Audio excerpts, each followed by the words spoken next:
안녕하세요. 걱정 구할 곳이 없다. 금리가 최고 연 20%인 카드 대출이 급증하고 있다. 라는 얘기는 결국에는 이제 돈을 빌리다 돌려막기 하다 이제 거의 끝까지 왔다. 이렇게 보면 거의 맞겠습니다.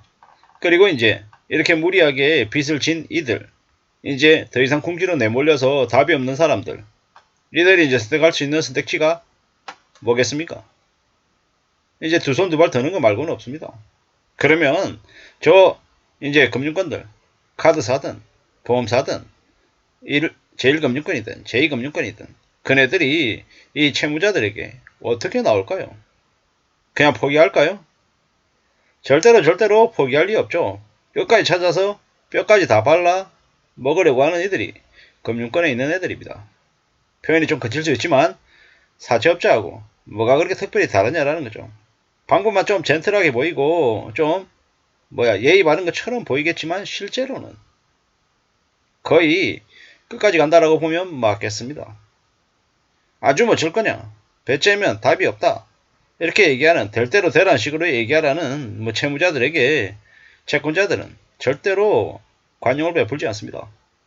끝까지 추적해서 괴롭히고 도망가게 만들든지 아니면 뛰어내리게 만들든지 아니면 뛰어들게 만들든지 결국에 귀결되는 결론은 별로 다르지 않더라는 겁니다.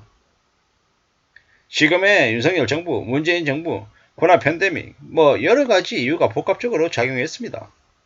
하지만 이제 각자 나름의 피치 못할 다 사정이 있는 거다. 누구나 다 말 못할 사정이 있는 거다. 이런 얘기들로 끙끙거리면서 이제 속내를 털어놓지 못하는 사람들이 늘어납니다. 근데 잘 생각해 볼 필요가 있는 건 명심해야 되는 건 빚을 절대로 잘 활용할 수 없다라는 거. 빚은 우리의 삶에 절대로 도움되는 게 아니라 최악의 이제 저주와 같은 거다라고 봐야 되겠습니다. 빚쟁이가 되라고 강요하고 빚쟁이가 되라고 꼬드겼던 이 수많은 기득권 세력들, 악마들, 악인들이 사람들을 몰락시키는 거다라는 겁니다. 자본주의 사회에서 돈이 얼마나 중요한지 목숨줄이라는 걸 잊으면 안 된다라는 겁니다. 그걸 잊어버리고 우아하게, 그럴싸하게, 멋있게 사는 것. 비록 빚은 좀 지지만 내가 슈트 입고 깔끔한 구두에 멋있게 다니는 것. 이게 좀 더 내 삶에 제대로 된 가치다. 이렇게 생각하는 놈들은 다 이제 걸려든 거죠. 비록 흐름한 옷을 입고 다니고 비록 이마에 구슬땀이 맺힌다 해도 성실하게 사는 사람, 착실하게 사는 사람들이 우리 사회에서 살아남는 겁니다. 자리 잡는 겁니다. 끝까지 버티면요. 저렇게 빚을 진 이들도 그 중에서 아주 소수는 독한 마음 먹고 일을 2가지, 3가지, 4가지 하면서 악착같이 버티고 견디고 또 하면 빚도 갚아내고 또 저 지옥 같은 삶에서 또 벗어나서 중산층으로 또 다시 살기도 합니다. 물론 그렇게 사는 사람들은 아주 극소수이고 보통 강심장이 아닌 거죠. 우리는 살면서 빚을 지고 빚지지 않고 살려고 해도 참 어렵습니다. 잘 알고 있습니다. 그래도 그런 각오를 하고 그렇게 실천하면서 지내야 됩니다. 안 그러면 내 인생만 끝나는 게 아니라 나와 연관되어 있는 가족들의 삶까지 같이 나락으로 떨어지기 때문입니다. 무서운 얘기죠.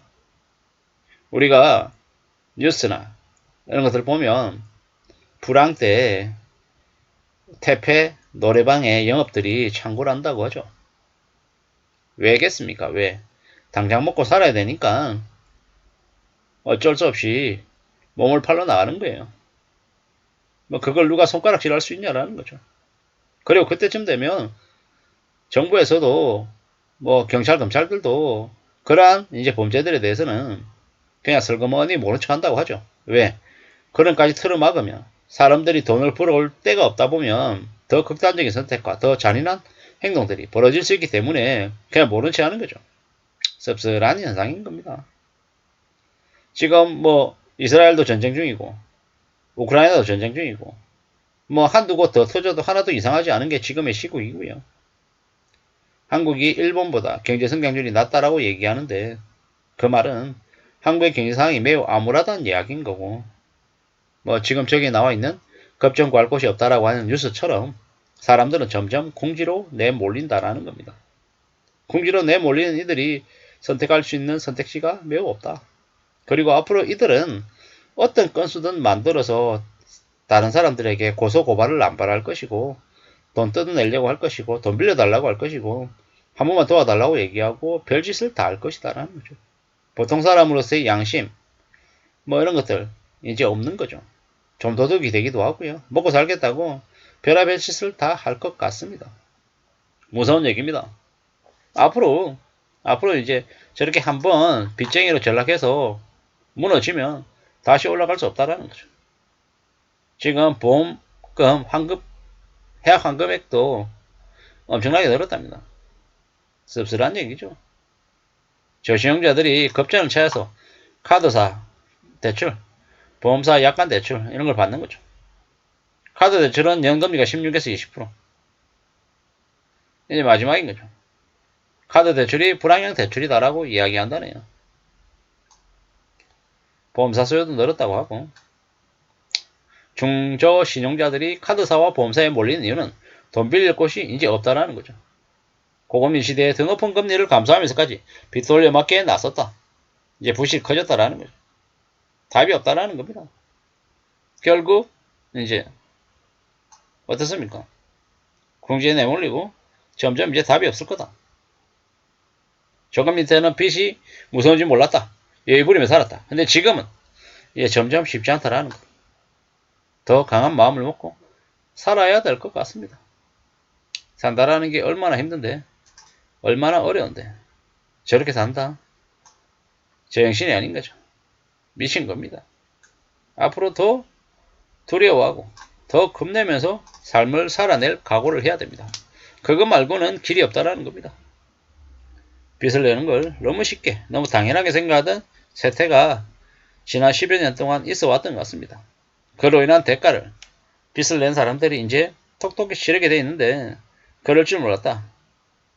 뭐 이렇게 얘기할 겁니다. 근데 이제 죽을 때까지 이제 뼈저리게 후회하게 될 겁니다. 사는 게 얼마나 무서운지, 얼마나 막막한지를 그들이 이제 몸소 체험하게 되고 주변 사람들에게 이제 알려주기도 한다라는 겁니다.